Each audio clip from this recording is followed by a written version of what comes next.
ñu ngi leen di nuyu ku ci nekk ci turam ak santam di leen jaajëfal di leen dalal fii nga xam ni mooy Kër Massar Sud bu ñu waxee Kër Massar rek sans pour autant ñu préciser on sait nettement que ku ci nekk dina xam ni dañ leen di tuddee les actionnaires majoritaires du projet ci kaw loolu ñu dugg ci weeru sell dugg ci weeru koor nekk di def sunu marathon de conférence au niveau des 6 communes de Kër Massar tey mu nekk bi nga xam ni mooy bu njëkk bi donc di ci jaajëfal képp koo xam ni militant nga Pastef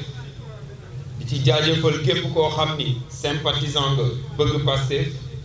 di ci jaajëfal képp koo xam ni tamit wane nga sa bëgg-bëgg ci projet bi bu loolu weesoo ñu gis ni organisation bi mucc na ay alhamdulilah mucc gum na ay mu am nag ay nit ñu nekk ci ginnaaw loolu muy coordination bi nga xam ni département bi yëpp la gën ci fës ñi nga xam ni mooy armée civique bu Pastef nekk Kër Massar plus précisément dans le continent ma ñaan leen ngeen tàccu leen bu baax a baax a baax balaa ñoo tàmbalee xew bu mu mënti doon baaxoo nañ ci di ubbi par ñaan ñu gis am nañ ci sunu benn kilifa doyen Badji ñu invité ko fii rek mu ñëw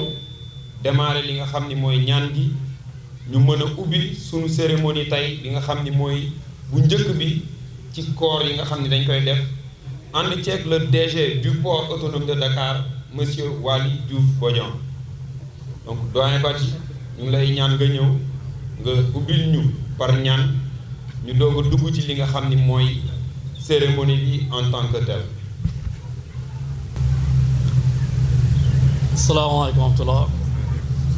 ñu ngi leen di nuyu di leen jox seen wàccuwaay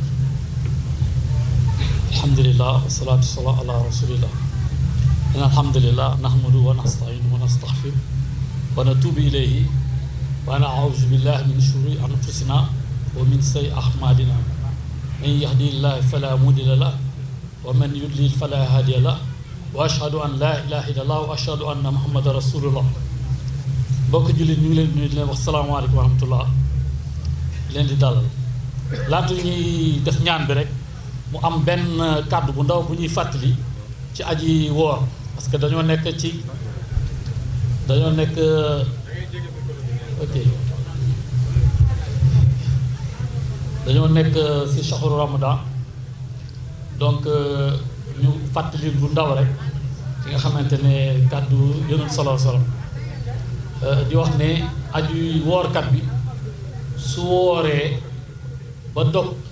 woor ko def yàlla ñaan yooyu du ko delloo kon ñuy di ñaanal ñu fàttali mbooloo bi ñu ñaanal suñu bopp ñaanal projet bi laata ñuy dog yàlla du delloo ñaan yooyu insha allah salaatu ala nabi di ñaan borom bi subhanahu wa taala suñu daje bi mu barkeel ko projet bi nga xamante ne ñu koy topp yàlla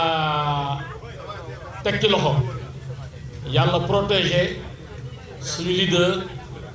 yeggul yàlla def lii ñuy mbëbët ñun ñëpp mu yegg si jàmm 2029 incha allah mu jiite Sénégal projet yi nga xamante ne mu ngi ko teg pour Sénégal pour suñu njaboot ñun ñi yàlla barkeel ko yàlla doxal ko incha allah kon Fatiha ak salaatu ala nabi incha allah falax ak naas bismillah rahmaan rahim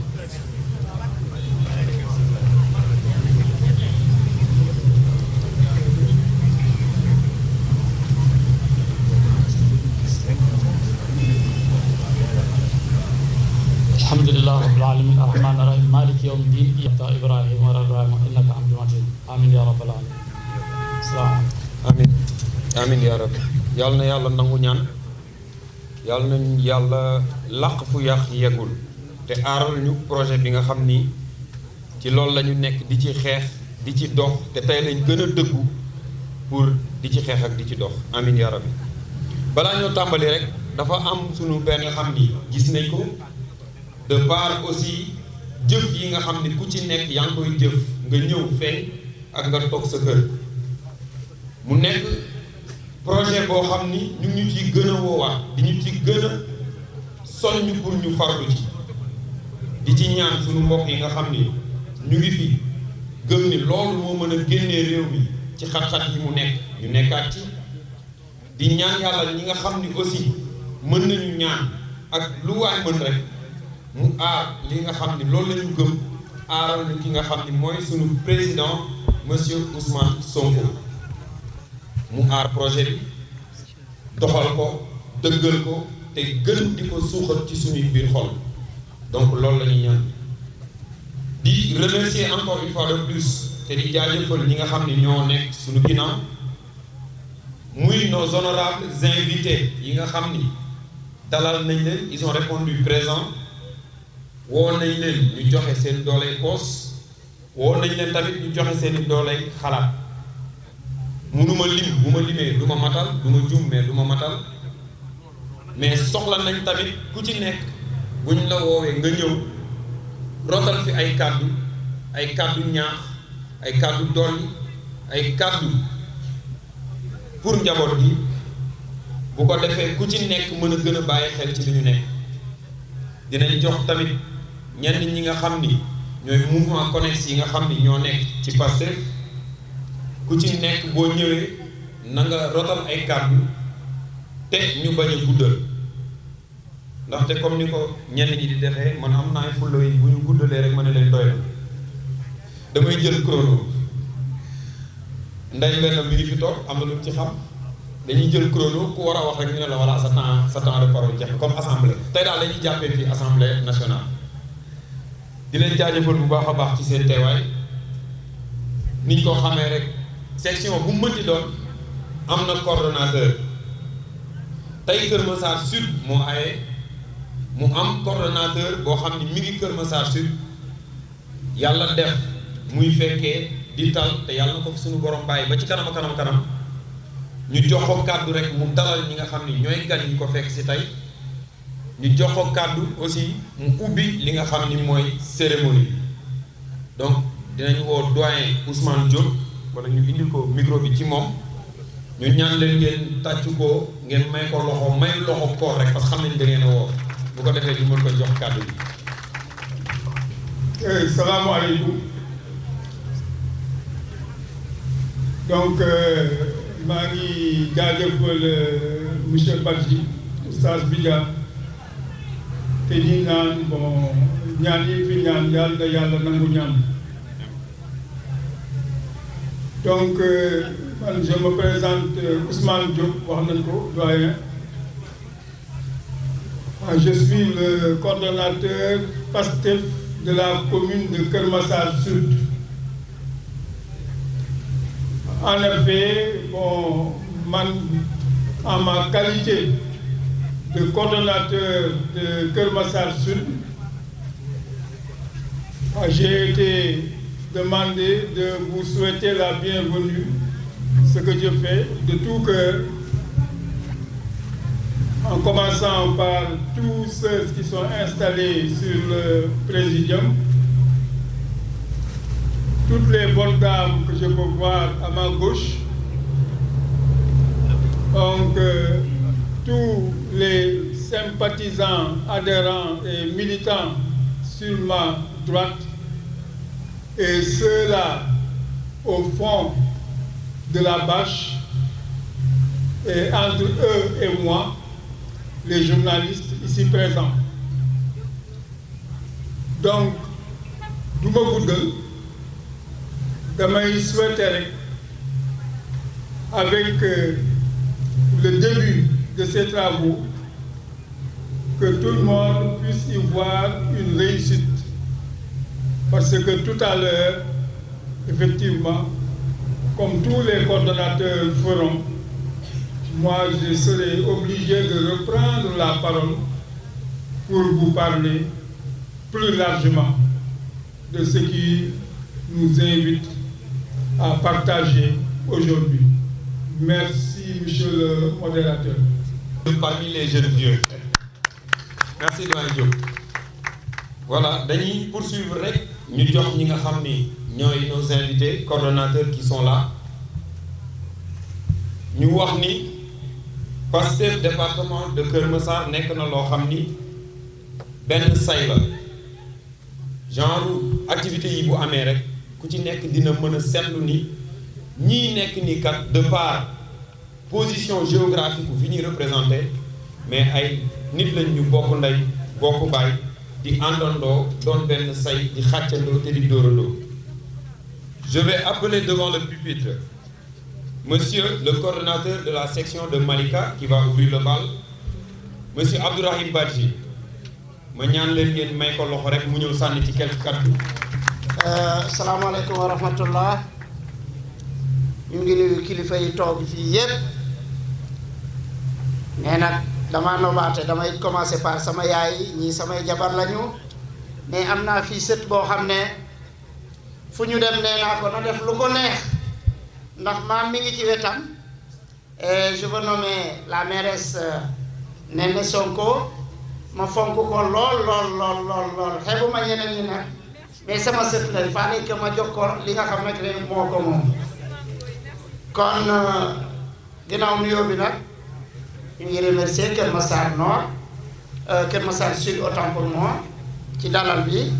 di remercier les magi Pastef les coordonnateurs ici présents et leurs adjoints ñu ngi leen di remercier bu baax ci journée bu mel nii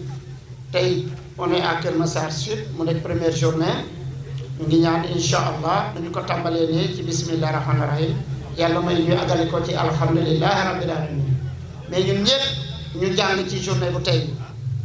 weer koor bi nag dafa ñëw tase ak weer koor bi nga xam ne kii mooy suñu mbokk chrétiens yi nag pour moi seen weer koor bi ñu ngi koy tudd temps de carême c'est pas du hasard ñun ñëpp ñu def ay jàng ci situation boobu maa ngi leen di remercier bu baax a baax di ñaan yàlla def jàmm ci Sénégal ci projet bi ci daraja Nabi Mustafa sallallahu alayhi wa sallam salaamaaleykum wa rahmatullah. asalaamaaleykum wa rahmatullah. ñu ngi nuyu assistance bi yëpp coordonnateur parce que ñu lay vraiment remercier ci honneur bi vraiment defe naa sa wax rek xaw na doy sax mais ça prouve que ni c'est un homme très généreux. voilà nii bu ko doxalee fii tey feneen fu mën a dem aussi noonu la koy doxalee et ma profité aussi di nuyu suñu doyen yi nga xam ne ñu ngi ci ginnaaw honorable yi les coordonnateurs di nuyu aussi mouvement Connex yi di nuyu invité de marque yi nga xam ne yëpp macha allah ñëw nañ fi et di nuyu aussi les journalistes xam naa du nu gudd de trop. mais dañuy parce que duñ conférencier mais par rapport ak thème bi aussi defe naa patriote buñ invité ak fépp fu ñu ko mën a invité rek bu taxawee war na mën a wax tuuti rek bàyyi ak les conférenciers les panélistes ñoom ñu développé ko parce que dañu nekk ci parti boo xam ne nag dafa am lu mu dund de 2021 à 2024 mais aussi duñu ay xale ay régime fekk ñu fi régime mu Diouf ñu am luñ ci ñam régime mu Wade ñu am luñ ci ñam régime mu Macky Sall ñu am luñ ci ñam ñu gis que ni à chaque fois population bi et dañuy am benn marque boo xam ni dañ koy def par rapport ak régime yooyu nga xam ni jaar nañ fi ci wàllu lan muy corruption parce que régime yi fi jaar à chaque fois corruption da ngay gis que nit ñi détournement dañ koy banaliser mais aussi boo demee aussi ci mal gouvernance économique bi à chaque fois dañ koy constater ba buñ la ko waxul sax da nga koy xam mooy waral train de vie beeg lépp dafay jafe mais aussi ñu am loo xam ne ñun dañ ko dund muy violence politique bi parce que fii ci bâche bi tey boo xoolee ñi ci ëpp boo xoolee ñii takkal nañ leen ay bracelet ñii tëj nañ leen ñii façon répression bu nekk def nañ ñu ko ñu profité de l'occasion aussi vraiment pour ñaanal suñu way dawlu yi yal na leen yàlla yërëm yal na leen yàlla xare aljana ak bépp koo xam ni dawlu na jiituñu mais aussi mu am lu ñuy wax le mépris du peuple nga xam ne ñi ñu doon jiite da ngay gis que ni bien vrai que yooyu yëpp am na corruption yeeg détournement yeeg yëpp am na mais dafay am arrogance boo xam ni vraiment dañ ko doon war ci population bi te kenn du ci man dara ba tey en 2024 changement am bi changement amee nag mu am défi boo xam ne ñun ci suñu wàllu bopp dañ ko war a relever loolu defe naa tey et ñi nga xam ne ñooy panélistes yi suñu ñëwee dinañ ci développer lu bëree bëri donc ñun par rapport ak yooyu nga xam ne moo doon am ñun dañoo war a wane benn rupture mooy ñu rompre pratique yooyu yëpp nga xam ni dafi daan am jëm ci wàllu corruption ainsi de suite et j'en passe ñu saluer nag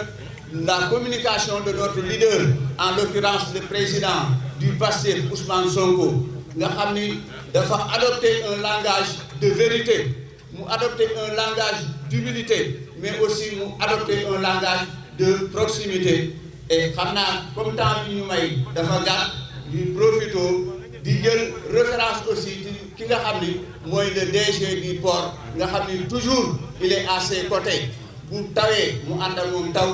buy naaj mu ànd ak mooy naaj buy neige mu ànd ak moom neige ñuy réaffirmer suñu engagement ak suñu collaboration à ses côtés comme ni mu ko defee ci côté Ousmane Sonko ñu ngi leen di remercier. maa ngi nuyu assistance bi yëpp képp ku fi nekk responsable politique ci département bi maa lay jox sa wàccuwaay di nuyu tamit jeunesse département Kër Massar JPS bi nga xam ne vraiment moom moo organisé journée bi ñu nekk nii di def li nga xam ne yàgg nañ ko def ci Pastef mooy di organiser ay ndongo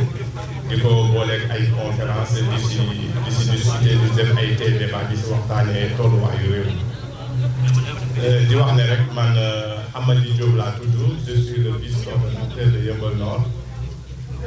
je représente mon coordonnateur Mamadou Touré tey nag yaram bi dafa xaw a sukkante moo tax tey gis nañ ko mu ñëw fii mais sinon c'est militant boo xam ne la ku engagé la ku yàgg œuvrer la pour la réussite du projet il fait partie des plus jeunes coordonnateurs des sections communales yi nga xam ne ñoom ñoo nekk au niveau du Sénégal mu def liggéey bu nga xam ne liggéey bu rafet la ci notre accession au pouvoir di tamit wax ne rek journée bi nga xam ne tey dajale nañu fi journée de conférence la mais journée de réflexion la ci situation bi nga xam ne réew mi toll na ko tey parce que ñun dafa am ne loo xam ne bi ñuy ut pouvoir bi loolu la ñu digoon Sénégalais yàlla bi ñu defee yàlla may ñun ñëpp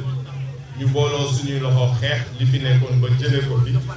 tey ñu nekk fi ñun ak suñuy nawle nekk fi tamit ñi nga xam ne bëgguñu woon tey ñun ñu egsi ci pouvoir bi ñu gis réew bi fi mu toll ak ñun fi ñu ko bëggoon jëmale xaw na ute tuuti loolu moo waral boo tollee ci benn situation da nga war a xoolaat nattaat sa bopp xool ndax li nga digoon nit ñi ci loolu nga nekk est-ce que orientation yi nga waxoon ne boo jëlee nguur gi noonu nga koy doxalee est-ce que yaa ngi ci loolu ba tey dafa mel ne nag dañoo xaw a wàcc tuuti yoon bi te li ko waral ñëpp xam nañ ko loolu moo tax ndaje yu mel nii dafay baax jeunes yi di ko organiser au niveau des départements ou bien tamit sur tout le territoire du Sénégal nit ñi di ci waxtaan ñu xoolaat ban taxawaay dañuy amaat yaakaar naa ne le DG Waly Diouf Bodiang bu ñëwee comme moom mooy le conférencier principal dina si dellu si dina ci wax li ko waral mën na nekk tamit dina si andi ay solution yoo xam ne bu ñu ko defee bu soobee yàlla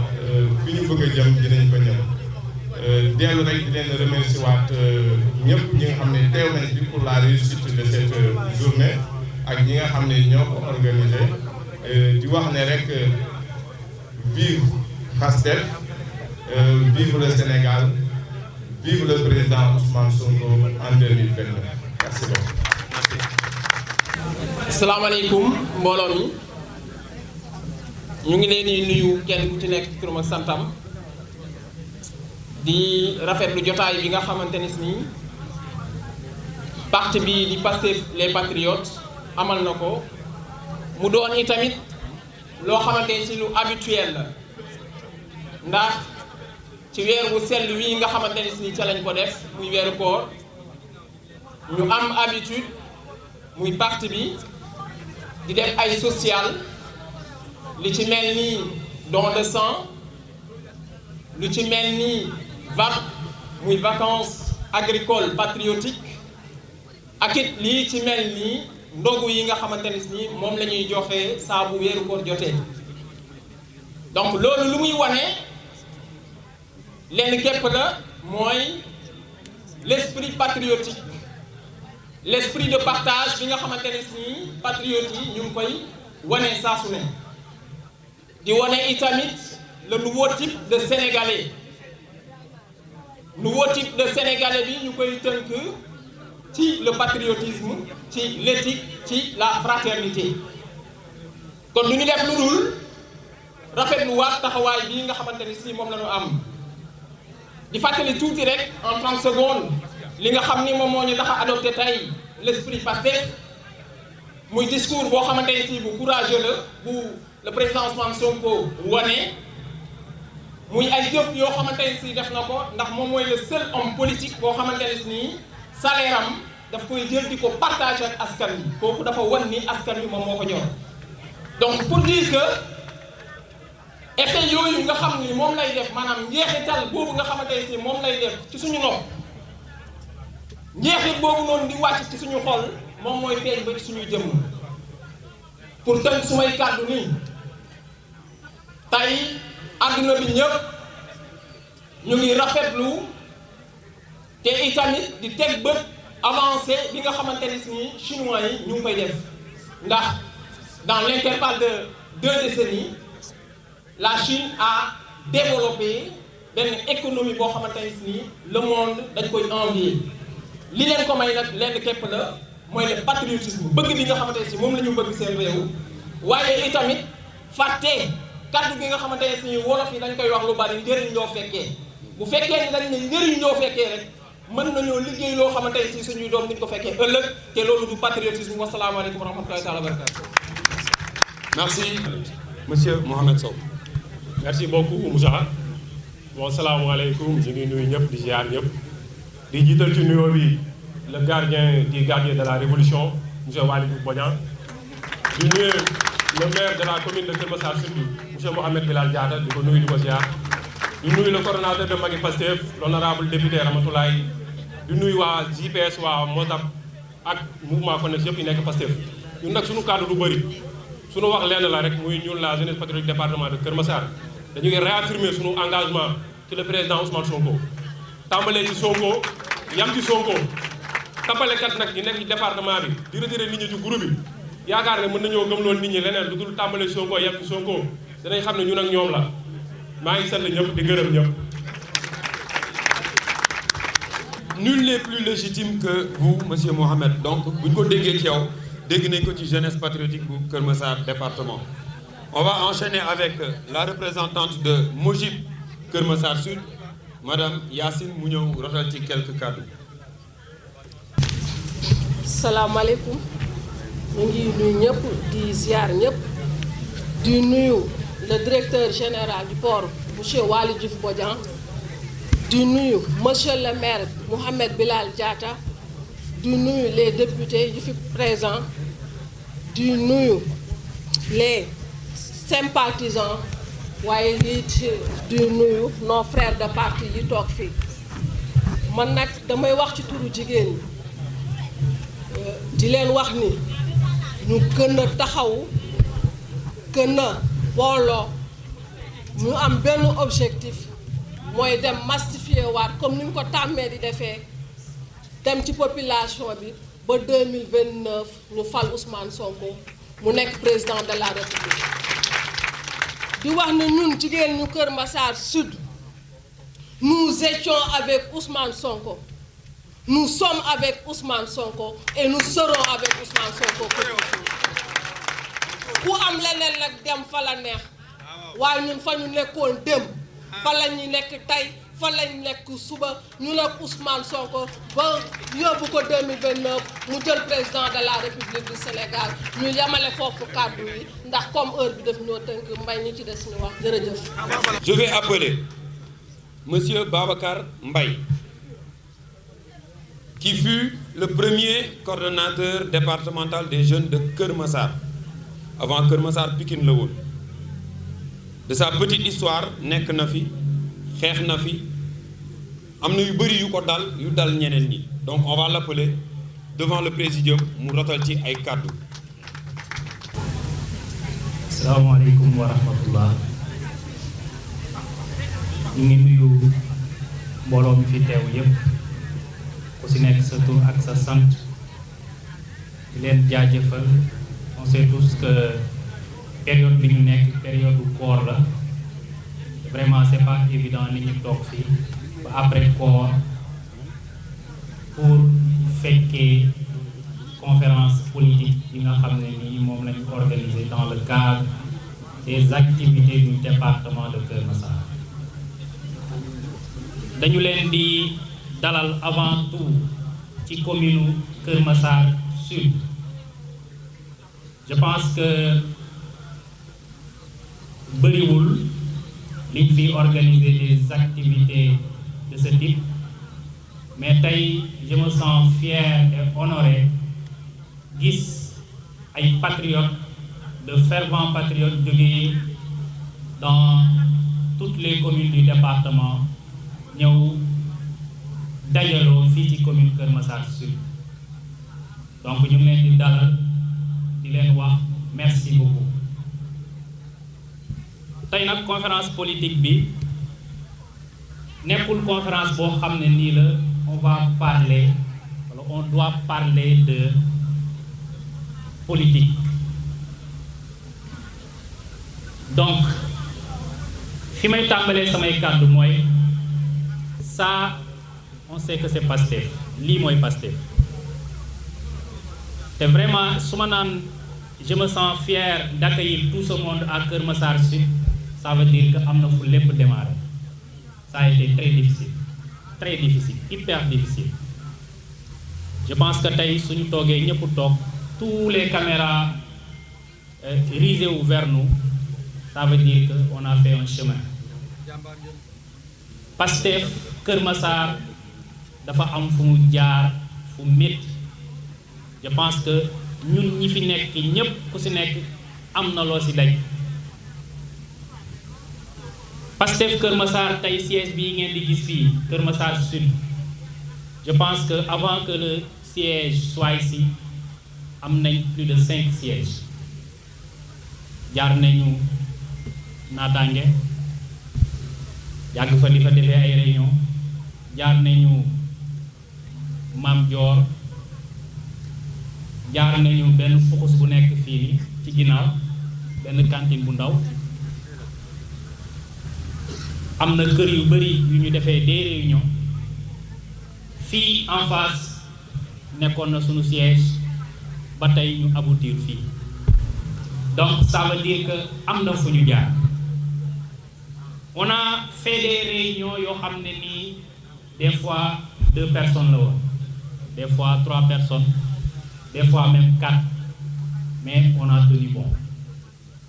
je pense que tey suñu dem ba ay mbooloo di ñu fekk ci ça veut dire que fu ñu tegoon suñu loxo foofu la. Pastef Keur Massar dafa am 4 personnes yoo xam ne nii vraiment j'ai pas l'habitude de le faire mais je tenais vraiment à les rendre hommage parce que tey jii nii ñun ñi di ndaw gedd bàyyi yomb nañu mais suñu demee ba gis des vieux d'une 50aine d'années di tenir toujours le coup. Je pense que ñun ay royuwaay la ñuy doon si ñun donc dama leen di ñaan ngeen tàccul ma doyen Diop ak doyen Kébé.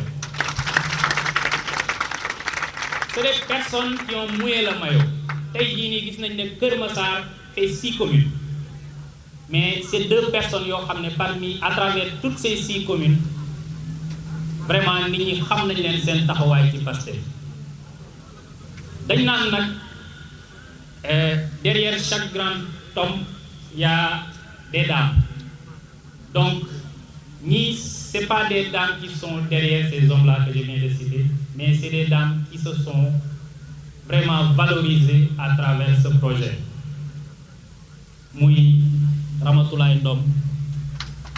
ngeen tàccul ma ko. L'autre elle est absente muy Soxna Fatima Touré. Lu tax ma cité ñi dafa am solo parce que tey c'est vrai que ay ndomba tànk ñi Pastef mais ku xalaat démb liñ fi doon daj ça veut dire que eux ils méritent plus parce que liñ waroon def yépp def nañ ko te jusqu'à présent ils continuent d'accompagner le projet, de nous accompagner nous en tant que jeunes. Pastef nag am na jaar-jaar mais tey alhamdulilah pouvoir baa ngi ci suñu loxo. On a des maires, on a des députés, on a des présidents de conseil départemental, excusez-moi, des PCA,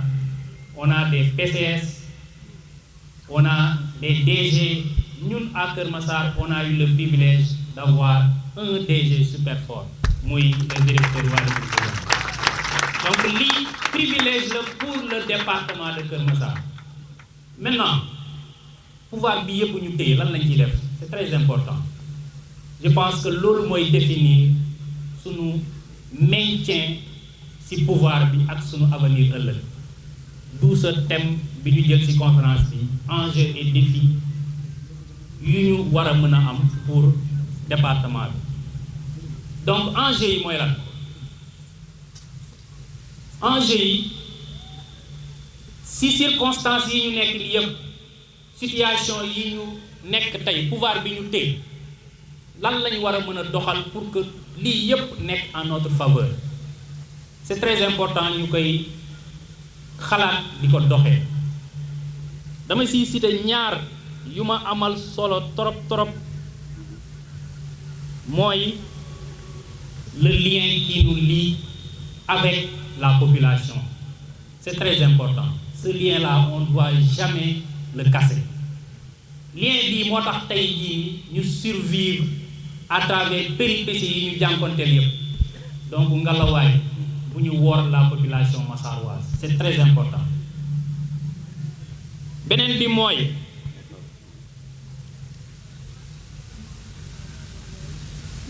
les inégalités yi fi nekk. Gis nañ à travers le monde il y a d'énormes inégalités. Ñi am nañ ñi ñàkk nañ te promesse bi ñu def peuple sénégalais bi mooy que lépp luy pauvreté lépp luy situation population bi dinañ ko améliorer.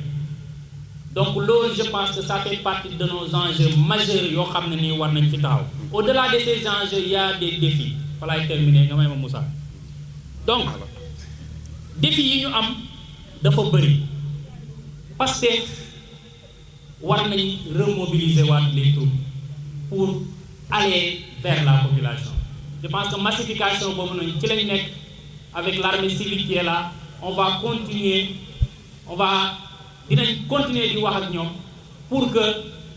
lien bi nga xam ne cordon ombilical bi nga xam ne moo nekk entre ñun la population entre le parti Pastef ak la population sénégalaise pour bu ko dara du yàq. Donc ça on va continuer de le faire. Maintenant il nous faut survivre à beaucoup de choses. Parmi ces choses-là il y a la pression qui est sur nous.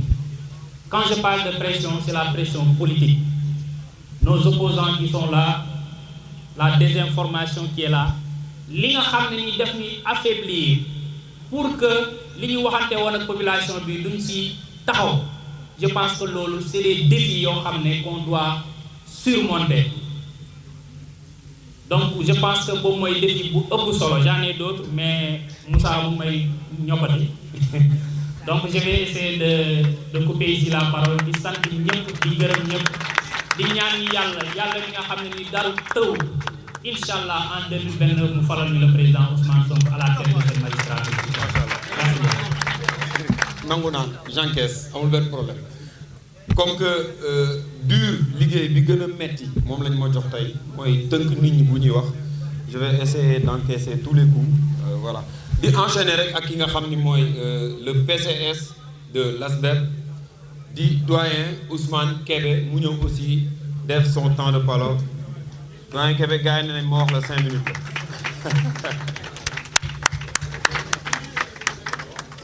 asalaamaaleykum wa rahmatullah maa ngi nuyu ñëpp di corriger un peu je pense que je suis un militant de PASTEF Magui PASTEF et pour te corriger je suis en politique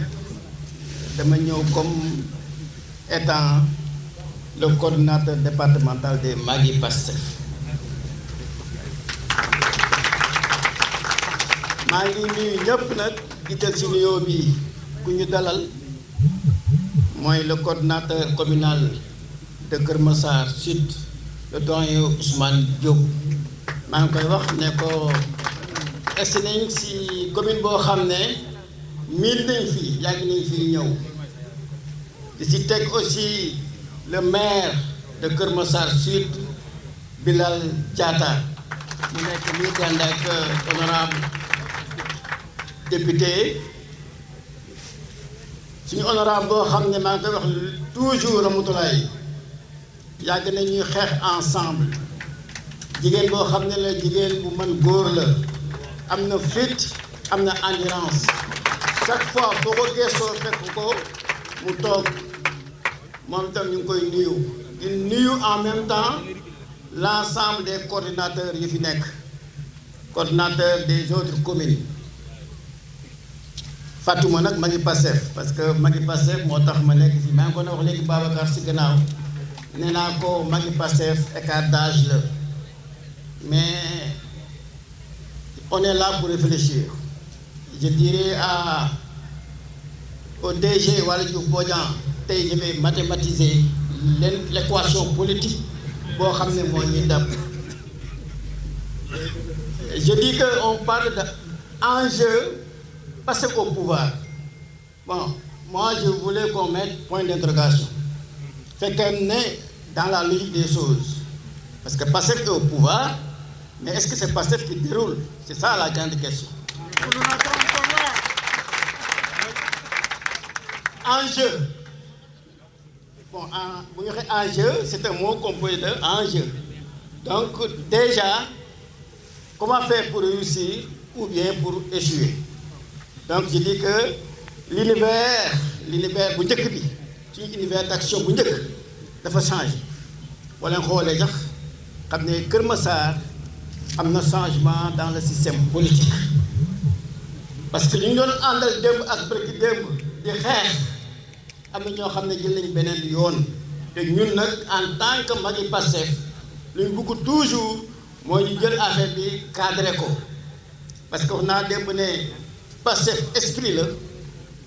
esprit idéologie la moo ñu tënk donc bu ñu ko naree wàccee rek ku ko naree wàccee rek dañ lay andi ak tegaale si raay bi loolu moo ñu tax a tey ñëw fii tey pour cela pour ne pas trop tirer en longueur gannaaw le DG Waly Diouf Bodian mu ngi fii te moom mooy conférencier bi naa ko jox mu joxal ñu yan stratégie fa lañ war a jaar pour que bu ñu wàcc yoon bi. parce que boo waxee défi rek mooy objectif te objectif dafa laaj ay escaliers yu war a jaar ba yegg suñ atteindre suñu objectif donc on va discerner aujourd'hui l'ensemble des objectifs xool yan stratégie la ñu teg pour atteindre nos objectifs parce que suñu objectif yi nag maa ngi ko waxoon bu yàgg c'est un objectif révolutionnaire ñun ñii ñuy tuddee Magui PASTEF je dis que ay mag lañ ñu ngi xeex mais yaakaar naa les vrais résultats suñu sët yi wala suñu doom ñoo ko war a fekkee c'est une révolution pare nañ nag pour bàyyi fi suñu bakkan bàyyi nañ suñu xaalis bàyyi nañ suñu temps lépp loo xam ne ñu ngi koy teg loo xam ne war nañ koy góorgóorlu pour atteindre suñu objectif ñu ngi koy def maintenant nag yaakaar naa lu des mooy fii ak 2050 yàlla nañu fekkee ñu ñëpp mais bëgg nañ mu am un vrai changement dans ce pays et un vrai changement au niveau de l'Afrique wax naa ko keroog tubaab yi dañuy sonal bëgguñ ñaar ñu ànd bëggul ñoo xam ne dañuy changer réew mi dañuy changer Afrique moo tax le président Ousmane Sonko bii pare leen de lépp lu ñu mën a def pour faagaagal ko dinañ ko def ñun nag ñoo war a tànk tubéy mboolem kuy leer naam di ko protéger dinañ ko jéem a faagaagal ñooy itam dañ leen fexe protéger leen parce que boo bëggee gagner équipe da ngay jël carton rouge di génnee les meilleurs joueurs te gars yi nag commencé nañ di génne les meilleurs joueurs ça veut dire que ñu affaiblir de mais nag ñun on travaille pour l'intérêt général le président Bassirou Diomaye Diakhar Faye on est ensemble ñun nous constituons un ensemble bien défini qui est PASTEF les autres éléments qui viennent d'arriver bu ñu sañoon duñu gagné ñooñu bu ñu sañoon tey du gagné élection yi tey jii nii ñooñu nag suñ combat dëgg mooy ñun ak ñooñu pas ñoom ñun ñu faral le mais ñun ak les croonants là di ñëw pour déstabiliser ñu pare leen kat yaakaar naa les jeunes là on va descendre encore sur le terrain on risque de laisser notre vie ici pour que suñu objectif ñu atteindre ko loolu laa mën a bëgg wax si jégalu nag guddaay yi di sant ñëpp di gërëm ñëpp di wax ne pare leen beneen combat taxaw na te beneen combat boobu noonu pour ñu gagner ko il faut un engagement et une détermination merci à vous. Au nom d'Allah, le clément, le miséricordieux et le très miséricordieux et de par sa bienveillance. Assalamu alaikum wa rahmatullahi population Keur Massar. ñu ngi leen di nuyu kenn ku nekk turam ak santam di leen baal àq ci weeru koor gi di leen baal àq may nuyu ñu fi toog ñëpp commencé ko ci coordinateur bi muy doyen Ousmane Diop di nuyu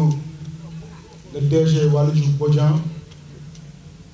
di nuyu doyen Kébé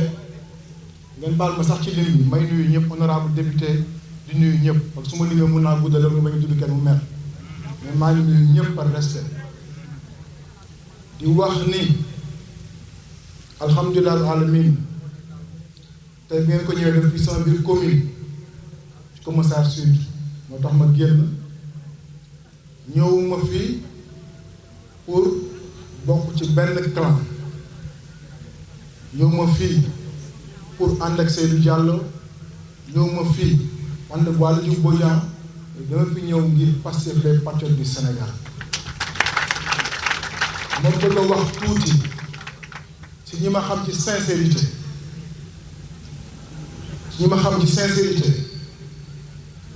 dama bëgg a sant benn nit boo xamante ni lu ma gëm laay wax na wa maa saynaa illaa maa alimnaa koo xamante ni képp kuy patriote ci Sénégal soo jullee da nga ko war a ñaanal yàlla sàmm ko suturaal ko te yokk ko muy DG Waly Diouf Bodian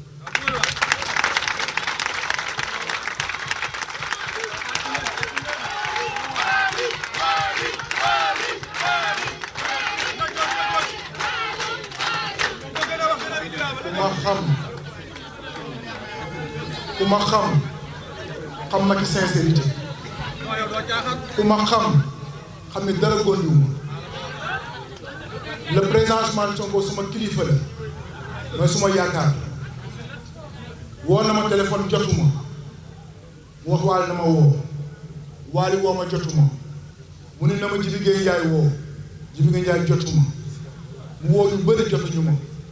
ba ci yàgg ma rappelé Jibi Gueye Ndiaye mun ma Sonko moo lay woo ma wuyu ko président Sonko ku yaru la président Sonko ku am jar la ku ñu inspiré la bi ma ko jotee moom président Sonko mu tooñ ma kaf ak man kon nu mu def man chaque jour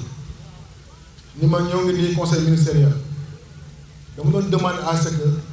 ma jox mi sa CV ma dañ la bëgg jox dañ la bëgg a jox poste de nomination man ko président yaay sama kilifa xaw ma ku la ëpp mais su ma sañoon dañ may ma xaar tuuti parce que je suis pas encore pressé mu ne ma comment ça les gens sont tellement pressés yow nga ni yàlla ma ne ko nag yaa sama kilifa de yow bu fekkee gis nga da nga ma bëgg a jox poste boobu nii dama ci ànd ak yow mais su ma sañoon ma ñaan naa la ndax ma xaar tuuti parce que soxla moom poste loolu dafa am lu tax parce que man poste bi may xaar te nekk ci à l'aise 2029 lay nekk soo ko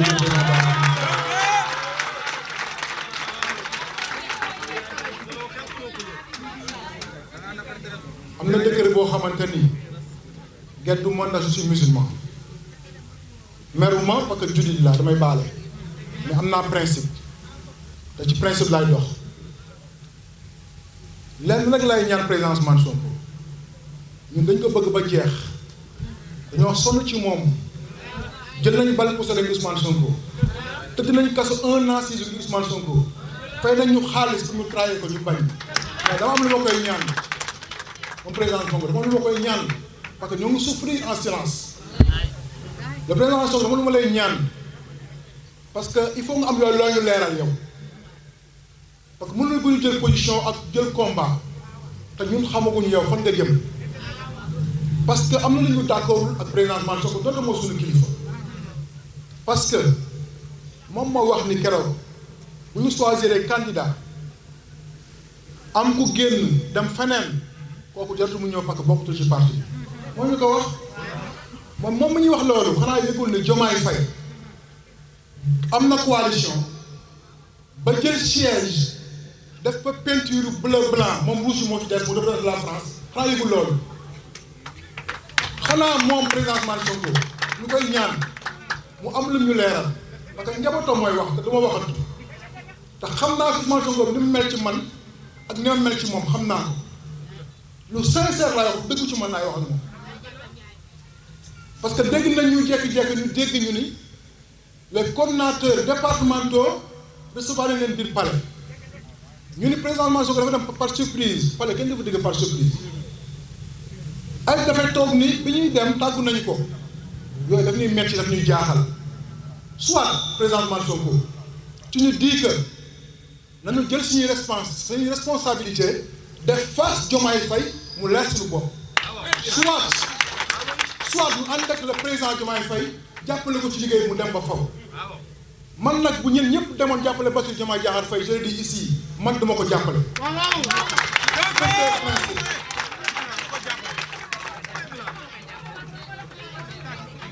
pour des principes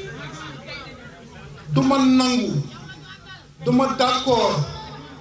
man mii nekk un patriote sama bakkan mënoon a def ci xeex bi xam ne mooy seen ñu rey ma Macky Sall fay na ay nit ñu complété ni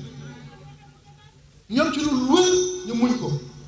fu ñu war a jaaral gor pour rey ko jaar ñu fan ñun ndax lan moo tax parce que dem nañ ba renseignements généraux sénégalais yi ni Ousmane Sonko ni Macky Sall tant que jàppaloo le jeune village de Kër Massar mënoo téye Ousmane Sonko di ko ko biir prison moo tax sama emprisonnement ñu anticipé ko ma ñëw Parcelles Assainies bii yéen ñëpp gis ngeen seen bët policier bu taxaw sukk tiire nit temps wàcc liggéey ba tey kooku mu flagrant ñëpp gis ko gis kan moom gis image am ba tey mënuñu ko jàpp ci 3 ans de régime muy ne régime Pastef la injustice la d'accord mu ànd ak Diomaye Faye pour ses principes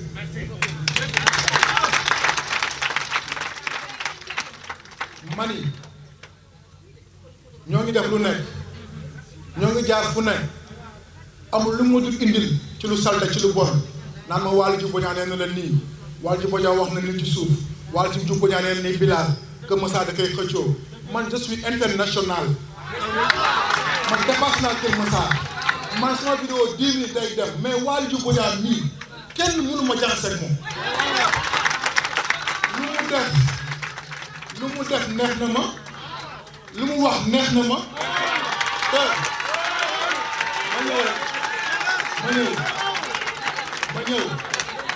ma ñëw ngir yàlla nit leen ma s'il vous plaît waa léegi nii toog sama bureau ak bureau ñoo jàkkaarloo su ma taxawee sama bureau port transit bi su may sama planté damay jàkkaarloo bureau Waly Diouf Bodiang musuma dem bureau musuma dem këram loolu dem jaale bi suñu waajur boobu te yàlla ko wax àjjana amuñu relation boo xamante ne dañ naan Waly ak Bilal nii moo ngi nii toog wa maa say na ilaa marit na mais man dafa am lu ma gëm ku gëm Sonko la mu dëkk ci yow ma téye am na alaaxira te Waly kenn Ousmane Sonko.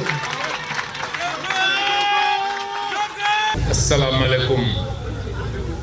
mbokki Kër Massar asalaamaaleykum mbokki Sénégal tey jii dama amaat mbégte ñëw fii dajeeg yéen ci loo xam ne mooy man li ma gëm ci politique mooy que politique lépp animation la politique c'est le terrain politique c'est les discours politique c'est la conscientisation man loolu laa gëm moo tax may wax ni fii chaque corps daaw lañ ko door le centre de gravité politique du Sénégal se déplace vers Kër Massar en termes en tout cas d'animation ñun duñ ci des ginnaaw depuis l'année dernière avant donc may door sama kàddu damay nuyu ñi fi teew ñëpp avant may dem ci kilifa yi damay commencer ci yéen parce que on l'oublie souvent politique li ci am solo c'est le militant c'est pas le responsable militant bi moo ci gën a am solo ndax boo ñu jëlee ñun responsable individuellement mën na la ñu Ousmane Sonko daal mais bu ñu jëlee yéen ñii ñëpp la population les sympathisants bu ñu leen jëlee rek am dara donc ci yenn tey lay commencer nuyoo bi avant de revenir maintenant ci nuyoo bi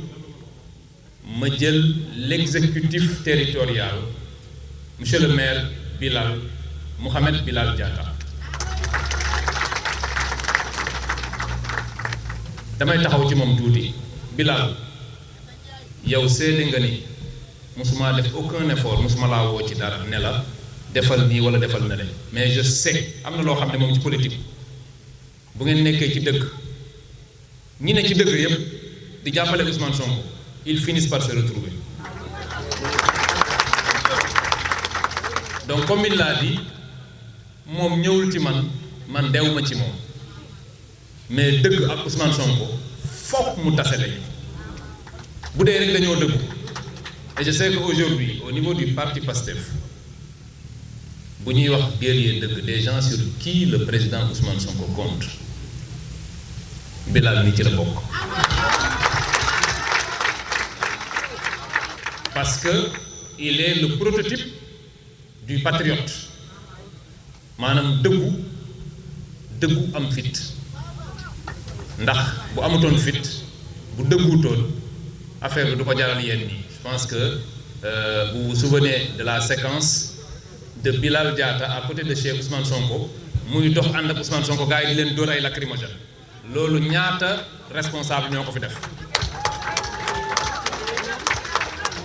donc Bilal je tenais aujourd'hui on est là côte à côte à te rendre un hommage mérité à te dire que lii ñu nekk nii je te disais tout à l'heure que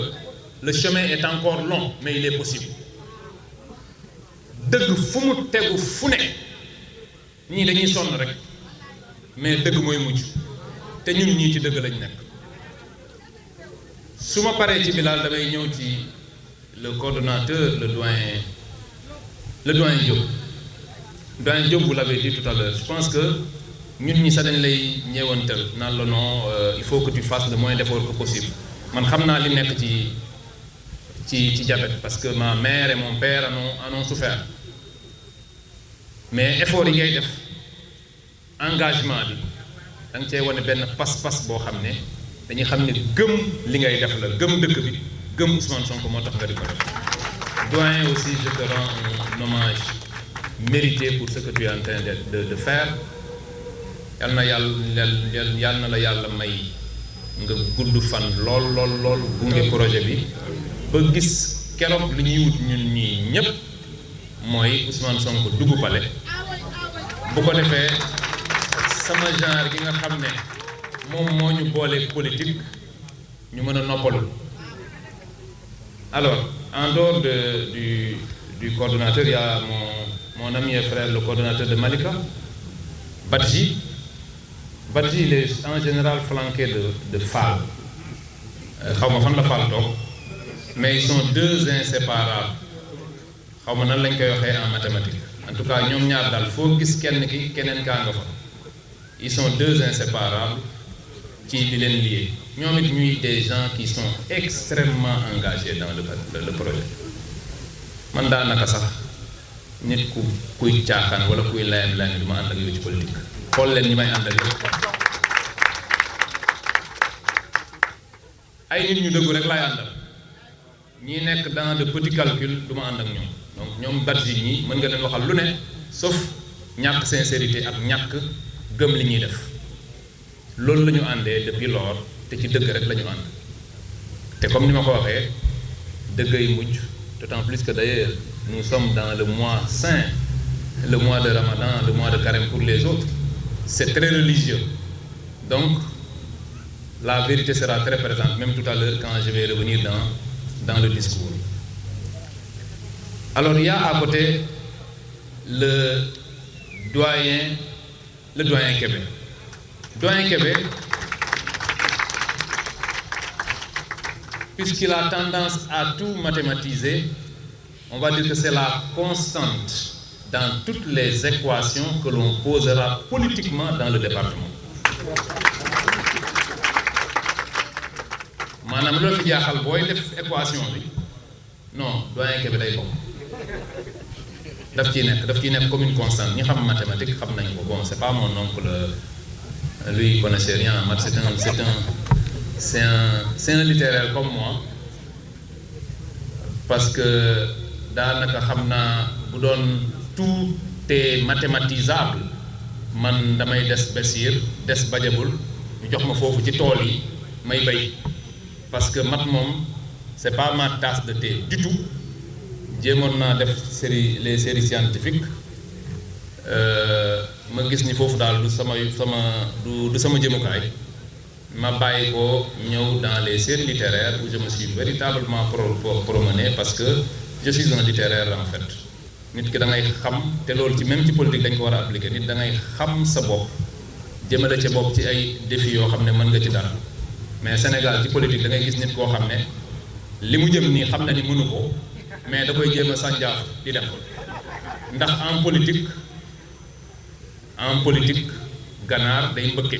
en politique.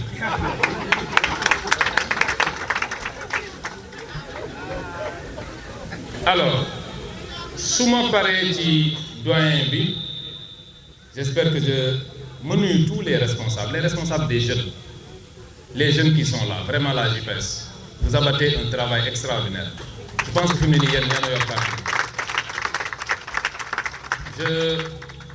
je loue votre engagement, les jeunes, Nyom Dauphin. Franchement, je suis impressionné par l'engagement dont vous faites montre. Ça veut dire que le parti PASTEF a de l'avenir. Parce que ñi ko gëm fi mu nekk nii c'est des jeunes. Et c'est eux qui vont évoluer. Aujourd'hui, nous sommes un pays de jeunes. Je suis parce que maintenant j'ai un enfant qui a la majorité. Je suis 18 ans. Je lui ai dit hier, je vais JPS. Parce que je pense que Yomi, avec les malais, former, tu dois pouvoir être excellent en politique. Parce que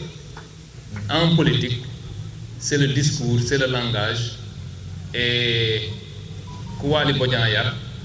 war ngaa mën a discourir war ngaa mën a bind mën ngaa war ngaa mën a wax donc ñoom Dauphin je vous l'enverrai, il sera dedans, il faut que mu ñëw bokk ci quoi. Alors en dehors de la JPS et de tous les responsables qui sont là, damay lim nag sama député à moi beneen député bi ñëwul Ramatoulaye Ndong nga xam ni dañoo ànd ci dëgg ànd ci bëgg Ousmane Sonko ndax ci Ousmane Sonko lañu tase. Ramatoulaye on ne s'est pas connu dans le département, on s'est connu je crois au nord du pays ñu demoon man ak Sonko ñu demoon campagne foofu ñu tase fa. Donc c'est pas ici qu'on s'est connu, on s'est connu en fait dans PASTEF ñu xamante ci dëggu Pastef xamante ci bëgg Ousmane Sonko ci loolu rek lañu am y a rien d'autre que nous faisons. Rama, je te rends un hommage mérité parce que tu fais partie des grandes dames sur lesquelles Ousmane Sonko compte. Alors lim naa lu bëri, j'ai pris le risque comme que mon frère Bilal n'a pas voulu prendre mooy lim naa xëj na dina am ñu ma fàtte ku ma fàtte rek xamal ni yaa ngi ci biir booy wax le Mojib maa ngi leen di nuyu bu baax a baax.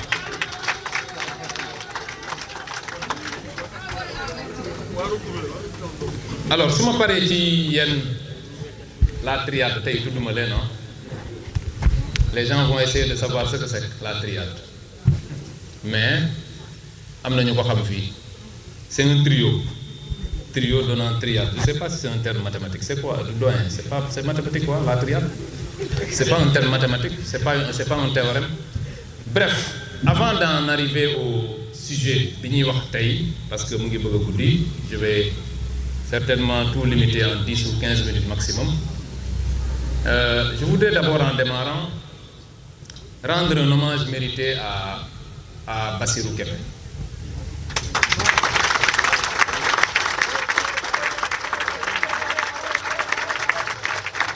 Parce que c'est un grand patriote et sa dernière sortie, je pense que ñun ñii la ko defaloon fii à Kër Massar ñu defoon benn panel moom mu wax jox ma wax. Je lui rends un hommage, c'est un patriote confirmé nit ku gëm boppam la et je sais que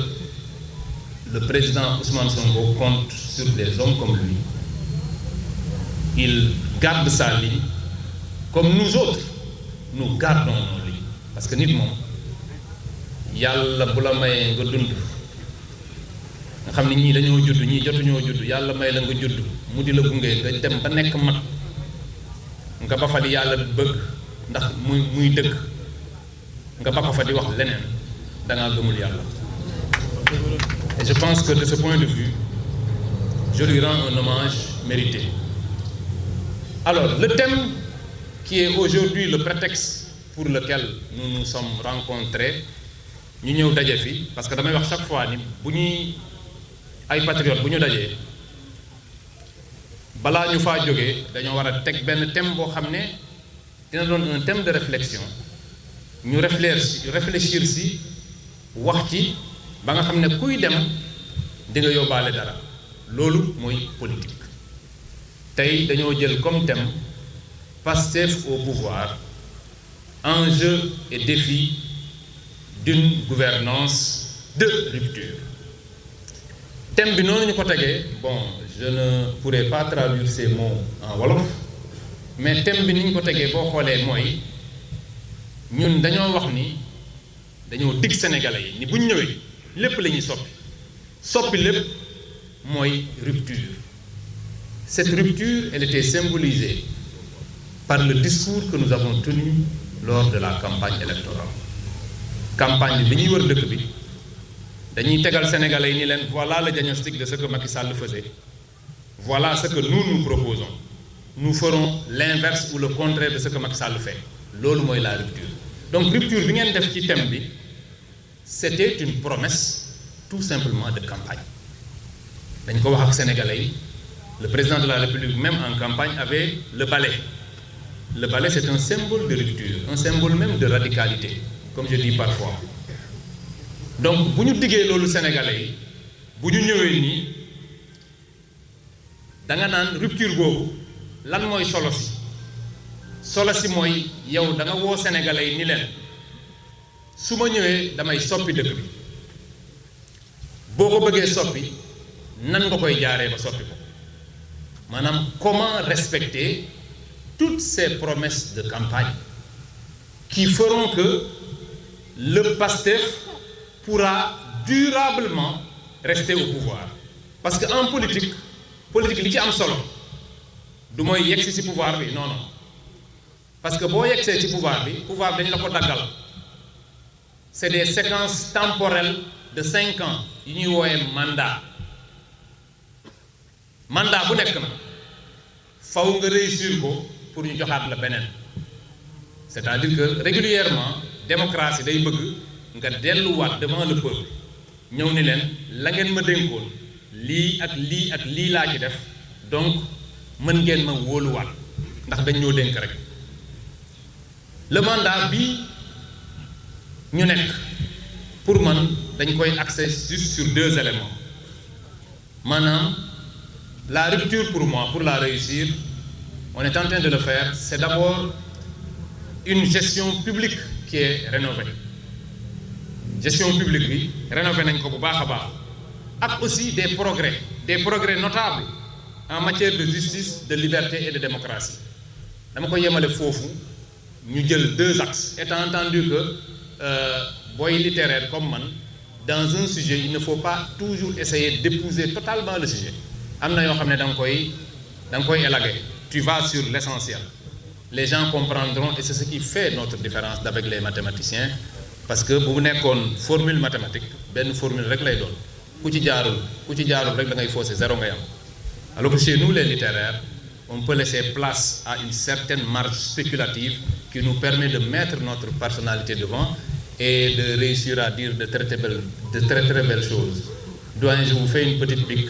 Je n'ai rien contre les mathématiques, mais il se trouve que juste en général, je donne des piques aux gens par rapport à qui j'ai de l'affection. Comment xam ni loolu la ku ma bëri li ma lay tooñ rek c'est justement une marque d'affection pour moi. Alors donc, on va avoir deux éléments dans ce que je vais dire pour que nous puissions réussir ce mandat. Gestion publique rénovée bi ñun dañ ko yóbbu ci d'abord de la transparence ak de la vérité mu feeñ d'abord ci di wax sénégalais yi dëgg moo indi le président de la République ak le premier ministre bi ñu démarré rek parce que quand on est arrivé les gens pensaient que la dette publique était autour de 74% du PIB loolu lañ yaakaaroon loolu la Macky Sall doon gëmloo nit ñi ba ñu ñëwee les gens se sont rendus compte qu'en fait ndekee ñun li ñu doon préparer parce que on est venu avec une vision mais vision diagnostic lay demee on s'est rendu compte que non lorsque nous étions dans l'opposition Macky Sall li mu doon présenter c'était faux parce que d'abord il y a le niveau de l'endettement qui était à 119%. Nous avons présenté autour de 74%. Lolo, c'était déjà un problème. Le déficit était faux. Donc, élément yi nga xamné ci le gouvernement bi basé won biñu yexé rek mënon nañu continuer dans cette logique là. C'est-à-dire jëm ko neub dal di continuer par exemple à travailler avec le FMI. Mais les gens ont dit duñu démarrer suñu mandat on a dit la vérité, ce qui a fait qu'aujourd'hui, il y a un certain nombre de difficultés par rapport à cette dette cachée. Nous avons avec le FMI, on n'a pas un programme du FMI après 2 ans. Et pourtant, ça ne nous a pas empêché. Le gouvernement a les prix. C'est pour vous dire que il y a au moins de la rupture de ce point de vue-là.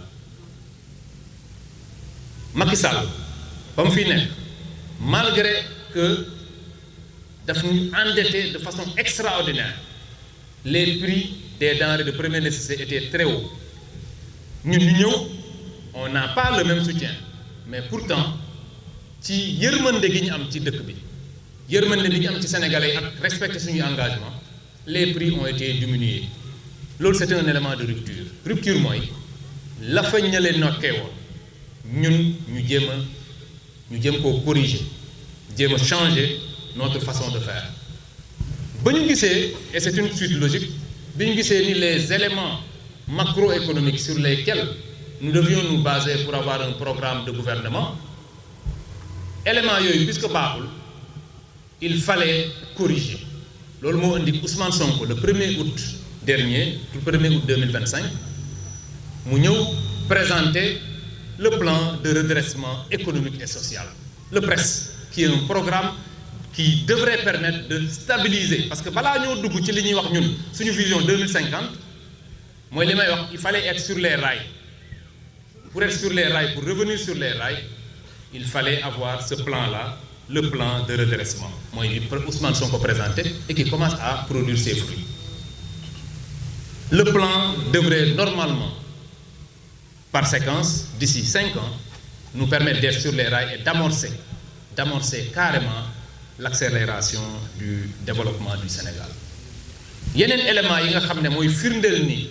est la bonne voie de la rupture, c'est la renégociation que Ousmane Sonko a posée. Tous les contrats sous Macky Sall et même avant lui, dañ doon négocier teg ko noo xam ne les intérêts du pays étaient mal gérés. Le pétrole, les mines, am na ci ay questions yu bëri yoo xam ne il a fallu un courage politique pour dire à ces gens-là lii ngeen teg ñun suñu dëkk gisu ci boppam dañ koy renégocier. Loolu c'était du courage. te loolu amutoon sous Macky Sall c'était le contraire ça d'ailleurs on faisait tout maanaam booy lire ay contrat man ci port bee ma ne booy lire contrat da nga naan ñii dañ doon saboter dëkk bi. Les contrats sont léonins, c'est-à-dire que les intérêts du pays sont compromis dans ces contrats et c'est tout à l'honneur de l'équipe dirigeante actuelle de demander la renégociation. Élément yooyu yëpp ma fi cité mënoon na permettre ñu poursuivre Macky Sall parce que si quelqu'un organise un système global de fraude consistant à cacher des éléments aussi importants que l'endettement nga nëbb ko waxuma la nag les morts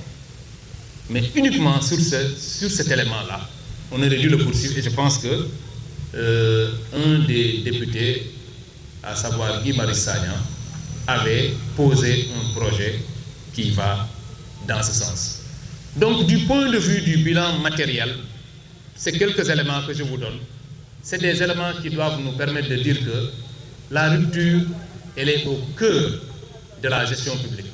Et si nous voulons réussir ce mandat, il faut que nous allions un peu plus loin dans cela. Un mandat, c'est de la réussite par rapport aux engagements de campagne que nous avons posés. Ces engagements, je considère qu'on est en train de les réussir. Parce qu'aujourd'hui, dès que tout le monde, nous au moins, pour parler un peu comme nous au moins, nous ne détournons pas l'argent public. Nous au moins. Parce que Sénégal, bu dee da nga jël xaalisu dëkk bi rek nga bàyyi ko Sénégalais loolu rek c'est une réussite c'est une avancée loolu moo lay war ni li fi newoon c'était la catastrophe parce que dañ doon jël xaalis bi déjà nous sommes un pays sous-développé li ñu am doyul nga fekk askan boo xam ne li mu yor doyu ko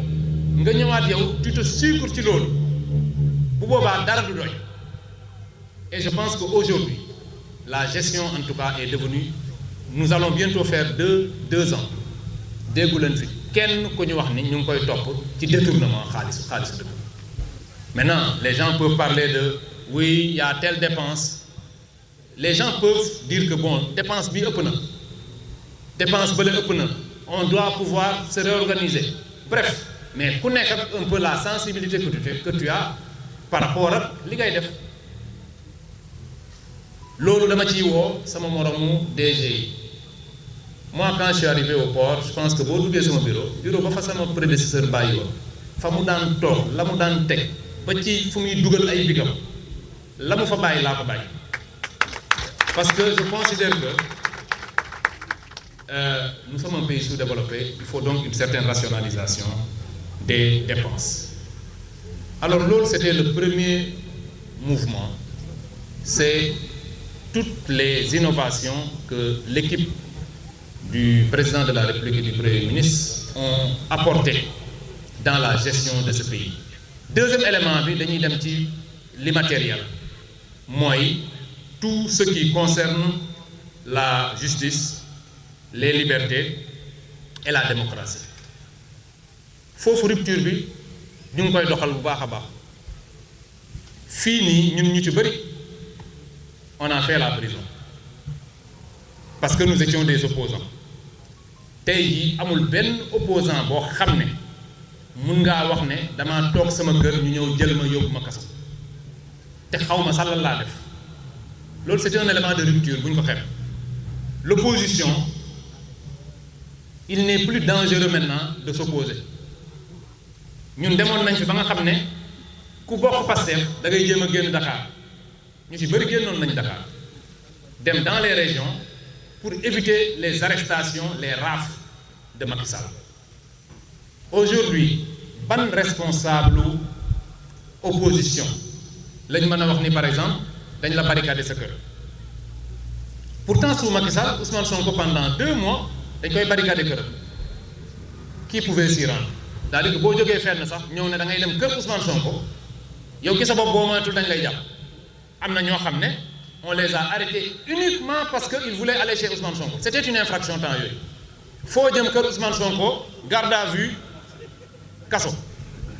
loolu il faut que sénégalais yi gis ni loolu amatu fi c'est une rupture tey jii ñun nous sommes au pouvoir man Waly Diouf Bodiang am na lu ma nit def lu ma metti lool porté naa ko plainte mujjul fenn pourtant on est au pouvoir donc il y a de la rupture l'opposition n'est pas traquée au Sénégal il y a de la démocratie dans ce pays nit ñaa ngi wax ba mu ëpp sax yenn saa yi des gens insultent le premier ministre ba pare fanaan seen kër loolu c'est parce qu'il y a de la rupture justice amaat na justice am na ci dëkk bii ndax ku def garde à vue gars yi dem rëbës toog fa te xamoo lan nga def sur des bases c'est-à-dire que dañ doon foye suñu àddina du temps de Macky Sall dañ lay yóbbu kaso dañ lay yóbbu en garde à vue du ñu xam lu ñu lay laaj ñu waxtaan seen biir rek ne bon écoutez lui ñan ñoo fi ne non ñii c'est des gens qu'on accuse de commando boole leen ko ci non yéen a ngi ree mais man c'est comme ça qu'on m'a fait man Waly Diouf Bodiang man yaakaar ngeen ni man mën naa bokk ci des histoires de nee nañ dañ indi ay armes ci dëkk bi pour nee nañ jël armes yooyu dem daaneel nguur gi man ci loolu lañ ma boole woon donc vous voyez il y a de la rupture te foog ñu leen koy fàttali parce que nit ñi dañoo gaaw a fàtte da ngay gis waa APR ci seen bopp ñooy ñëw dem Assemblée nationale di réclamer des droits c'est-à-dire le droit n'existait pas ñoom bi ñu fiy nekk dañuy jàpp ku leen neex tëj la rey 80 Sénégalais enlever des membres des forces de l'ordre loolu aussi ci rupture bi la bokk police gendarmerie nañ leen laaj est-ce qu'il y a des policiers ou des gendarmes qui sont enlevés ñun suñu période amul loolu c'était monnaie courante man demoon naa ba bu may dem jàkk ja parce que ak nii ma toll je savais que ñoom mbër yi ñu jëloon dañ may këf rek daw ak man mais ma jël ay nit ma nit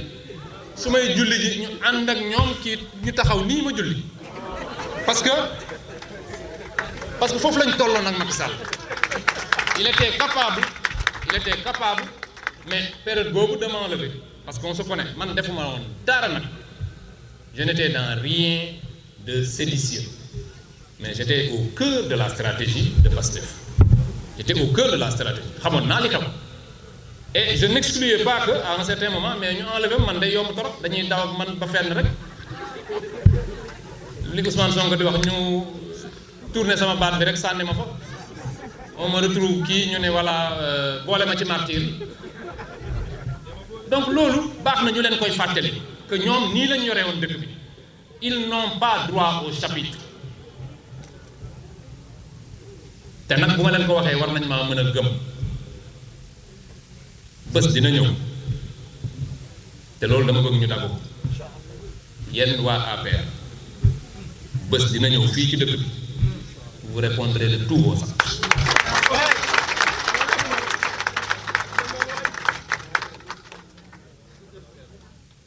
ils répondront de tous leurs actes et l'APR sera dissous parce que On ne peut pas être dans un pays civilisé, un pays de droit, ñu ne la parti politique nangam jël na ay nervi bu manifestation amee ñu ne tiire leen ci kaw gaay yi ñooñu tiire ci kaw nit ñi mu am ci ñu dee après parti bi kon ne non ça ne peut pas être ñun dañ ñoo accusé ñoom ils sont logiques sur la base d'éléments faux ñu ni Pastef da doon def du terrorisme Pastef da doon def appel à l'insurrection da doon def quelles conséquences ils en ont tiré? Dissolution de Pastef amul sa demal ma ñëw donc dafay yàgg rek mais ils finiront par cela. Toujours dans le bilan immatériel damay wax ni les éléments de démocratie. Le Premier ministre Ousmane Sonko a battu les records de présence au niveau de l'Assemblée nationale. Parce que c'est quelqu'un qui veut justement gérer autrement. Moi, cette redevabilité. Tous les 3 ou 4 mois, nga dem devant l'Assemblée nationale, daal di remettre sa bopp en cause, gars yi laaj la nga tontu. C'est un exercice démocratique assez important. Et Pastef moo ko yóbbu ci niveau boobu. J'espère que kenn du ko mas a delloowaat parce que le Premier ministre doit pouvoir, en tant que chef du gouvernement, mais tous les 3 ou 4 mois se présenter devant la représentation nationale. Sonko mu ngi koy def et il le fait avec brio. Il le fait avec brio. L'opposition parfois bu ñu amul argument ñu boycotté wala ñu ñëw ba foofu di wax loo xam ne seen yoon new ci parce que boo xoolee keroog lorsque le Premier ministre y est allé ñoom ñi doon bañ la loi sur l'homosexualité ñu jox leen ko ñu bañ ko signé ñoom ñoo ñëw ne dañuy ŋaañ c'est-à-dire que ce pays est un pays de contradiction boo xam ne mënoo xam la ko da ngay gis nit koo xam ne mais yow li ñu la waroon a reproché wuñu la ko quoi nga denc ko tu caches un cadavre dans ton armoire génn di wëri ay meurtriers loolu mooy am par rapport à cette opposition là et je pense que c'est une très très bonne chose. La liberté syndicale loolu dama ciy wax tuuti pour adresser un mot à nos amis enseignants xam naa bii dinañ ko dagg. Alors je leur ai dit que nous sommes d'anciens syndicalistes. Le président de la République, le Premier ministre, le DG du port, le DG de la SOGEPA, le ministre de l'énergie. Vous voyez, c'est un ensemble de gens, c'est des syndicalistes. Les syndicalistes comprennent très bien les syndicalistes, on se comprend entre nous. Le Premier ministre a une haute compréhension de ce que vivent les enseignants. Et je sais que des solutions seront trouvées. Je l'ai dit sur ma page Facebook, le gouvernement n'est pas dans une logique de confrontation. Dafa di rek am na loo xam ne foog ñu wax ko. Et ça c'est en toute chose. Ñun waa Pastef c'est comme ça qu'on est. Dans tout ce que nous, ce à quoi nous sommes confrontés, mais nous disons que nous allons faire face. Faire face, c'est pas dire que nous sommes dans la confrontation. Il n'y a pas de confrontation. Nous sommes un parti qui dialogue quand il le faut. Un parti qui discute quand il le faut. Mais tamit le syndicalisme, nous on l'a fait. Le syndicalisme, c'est des revendications, c'est des négociations, et dans la mesure des moyens qui sont à la disposition de l'État, les gens les régleront. Je le dis souvent au niveau des syndicalistes du port. Aucun dirigeant ne peut refuser de satisfaire les revendications légitimes de ces travailleurs. Parce que les revendications des travailleurs, si vous satisfaire, ça te permet toi de réussir ce que tu fais. Donc c'est de la conséquence, il n'y a pas grand-chose à dire de ce point de vue. Donc pour Bagna Yagal, si nous résumons, nous pouvons considérer, par rapport à nos engagements de campagne, rupture bi amna ñu ci dess batay faut pas nous voiler la face mënuñu wax ni nek la rupture elle est totale il y a encore des éléments de rupture notamment en matière de justice notamment en matière de respect d'un certain nombre de choses yo xamné et même en matière économique il y a des choses sur lesquelles on est en train de revenir le plan de repositionnement comme je dis pas de repositionnement le plan de redressement ne peut pas de façon spontanée changer la règle économique ou la règle budgétaire au Sénégal. Il faut bien qu'on donne du temps au temps. Le parti Pastef defagul sax 2 ans ci dëkk bi. Ce pays est indépendant depuis 1960. 1960 ba tey ñi yoroon dëkk bi 60 ak léegi c'est combien? C'est 66 ans. ñi yoroon dëkk bi pendant 64 ans balaa ñun ñu koo jël ñoom ñoo nekk ci opposition bi bëgg ñun ñu soppi dëkk bi comme des magiciens en 2 ans loo xam ne ñoom defuñu ko pendant 64 ans. Vous voyez un peu la différence ñun nag sénégalais yi war nañoo mën a am yaakaar ci ñun ci li ñu wanee ko la gestion véritablement vertueuse où c'est la vérité qui est là. Ousmane Sonko wax na leen ni leen ñun lu ñuy def dañ koy présenter sénégalais yi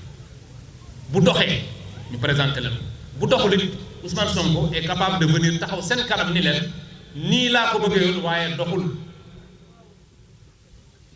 Ça c'est ce qu'on doit aux Sénégalais mais Sénégalais yi waroo leen a chaque fois nekk dans un système de cachotterie di nëbb peuple bi li ngay def dem bay leb di leen ko nëbb booy leb di leen ko nëbb tu mets le pays sous perfusion loolu mooy tax fi mu ne nii c'est extrêmement difficile. Les difficultés que nous vivons ne sont que la conséquence de tout ce que Macky Sall a pu faire dans ce pays. Alors, mesdames, messieurs, j'espère vous avoir tenu pendant juste 15 minutes de discours politique pour que nous soññaat suñu bopp xam ni dëkk bi c'est entre de bonnes mains. Il suffit juste que nous takku rek continuer sur la voie bi ñu nekk nii. Nous sommes sur la bonne voie. Et la bonne voie, c'est de faire en sorte que le projet PASTEF puisse rester pendant longtemps. Xam nga ñu ngi wax 2050 nag li la fay àggaloo mooy nga mettre toutes les chances de ton côté pour pouvoir gagner l'élection présidentielle de 2029, 2034, 2039, 2044. Après nga yegg 2049 ñu xool nu ñuy def. Boobu day fekk ñun ñii xam naa duñu fi fekk ñun moom ñun bu Ousmane Sonko jëlee dëkk bi rek incha allah dañu yàlla may rek ñu fekkee Ousmane Sonko nekk président bu boobaa rek dinañ am li ñu bëgg. Donc pour ñu mën fi nekk durablement il faut un appareil politique fort. C'est vrai, nous avons des hommes forts. Bilal, les gens sont là. Mais l'appareil PASTEF doit être fort. Et pour cette force de l'appareil, Ousmane Sonko a proposé un certain nombre de choses. Moi, le nombre de militants, 1 million de nouveaux militants. 1 million de nouveaux militants, c'est possible. PASTEF moo ko fi mën a def. Du ngeen dégg beneen parti ko dégg naa quelques tappalekat yu naan ñoom it xaw ma dégg naa ñu naan ñoom am na ñu wax ni ñoom it dañuy wut 1 million de militants xaw ma fu ñu koy jëlee parce que ñooñu xam nga opposition bi fi ngay nattee ni ils n'ont aucune chance de battre Ousmane Sonko bu ngeen ma jëlee man mii opposant boo ma jox bu ñu demee élection ma gañam te man fu ma amee 1 Ousmane Sonko war na faa mën a am 20 ou 50 donc vraiment man su ma nekkoon opposant damay seet beneen liggéey bu ma def ci 5 ans yi xam ni élection ba may war a mën a xalaat a gagner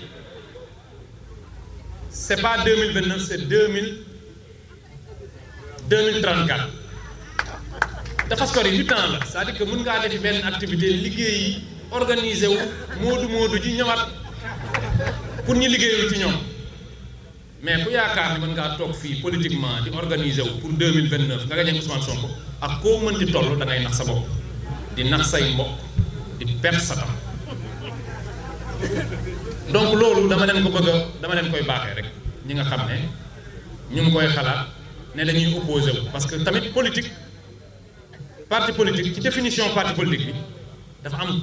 conquête du pouvoir. C'est une association privée mais qui doit pouvoir concourir au pouvoir jéem a jël pouvoir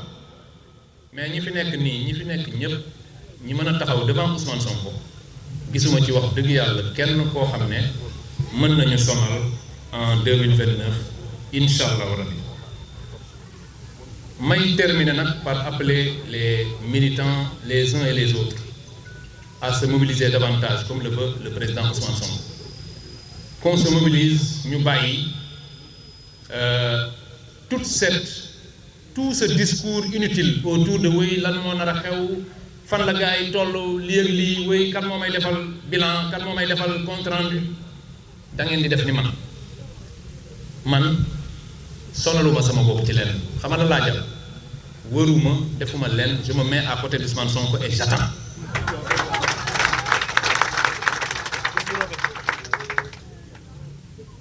loolu yomb na c'est-à-dire que on n'a pas à se poser de questions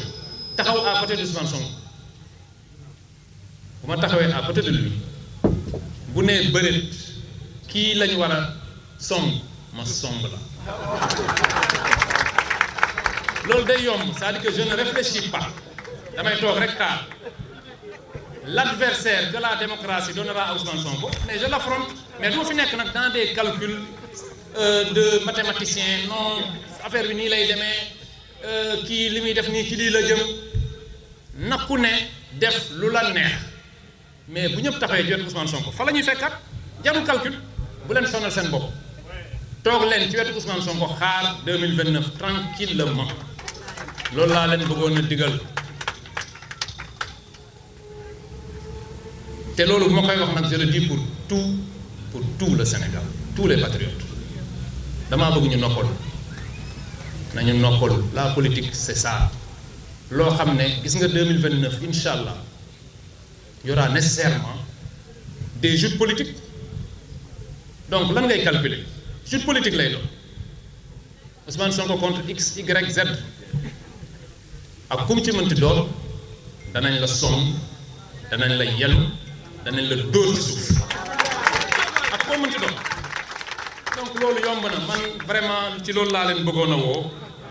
j'ai été long mais je tenais à ce que l'on se dise ce genre de choses et je remercie l'ensemble des organisateurs ñi fi newoon ñi fi teew kilifa yi fi teew yépp tous ceux qui ont pris le temps de venir m'écouter moi vous m'avez fait trop d'honneur en m'écoutant Ousmane Ciss ñu ngi lay nuyu honorable député Ousmane Ciss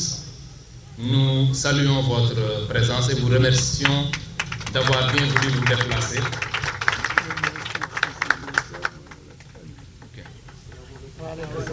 Ah, mon frère, ça va bien. Ça va. Bien. Avant de terminer aussi, je vais rendre un hommage mérité à Cheikh Tidiane Cissé, qui depuis quelque temps quand même est alité. Nous bokk nag aussi ci jàmbaaru Pastef fii dans ce département. ñu ngi koy ñaanal yàlla fëgg boppam mu tane reprendre tout bonnement son activité politique parce que pour 2029 on aura besoin de tous les patriotes bu kenn xeeb li nga mën a def li ngay toog di wax ak nit li ngay toog ak di wax ak sa doom lépp li ñuy def noonu nañu focus sur 2029 nga xam ni nous serons une machine électorale boo xam ne kenn mënu koo dékku au niveau du Sénégal ci loolu laa bëggoon a terminer oui doyen.